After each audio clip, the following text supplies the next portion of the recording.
मोग कर म्हणजे वड नाही. देवाचो आणि पेल्याचो मोग कर म्हणजे वड नाही.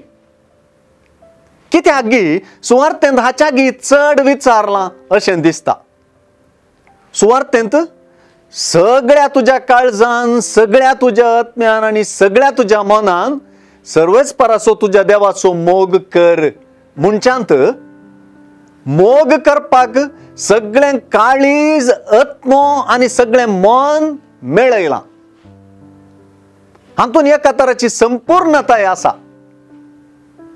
देवा मोगांत मनशाचें संपूर्ण व्यक्तित्व कितेंच बाकी दवरिनासतना मेतेर करच्यांत उपादेसाचें वर्तेपण व्यक्त जालां.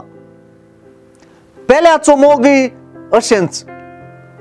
तो केवल मोग न्ही, बगार हांवें म्हजो केल्ल्या परी करचो मोग तो.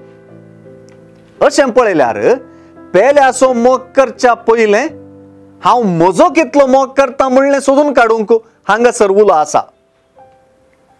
आपणाकच दुर्सतली, आपणाच थंयसर रितीचें वायट देखतली, स्वगौरव नासलेली, स्वताचो मोग नासलेली, आपणाकच सकला घालतली, पेल्याचो मोग कितलो करतीत. हळदुवें वोकल दवरलेल्याक सर्व हळदुवेंच दिसता न्हय. जेजू हांगासर एका महान मनोशास्त्री वा समालोचन शास्त्री परी दिसून येता. ताच्या की चडच म्हणयत, कित्याक तो मनशांचे मतींतली चिंतना सयत पारखूंक शकता न्हय. सगळ्या पवित्र पुस्तकाचो सार ताणें हांगासर सांगता गेलो. नियमशास्त्रांतलें मोगा शास्त्र ताणें उखलून धरलें. देवाक आनी स्वताक जोगते नदरेन देखूंक आनी मानवूंक ताणें मोगा लिसावन दिलें.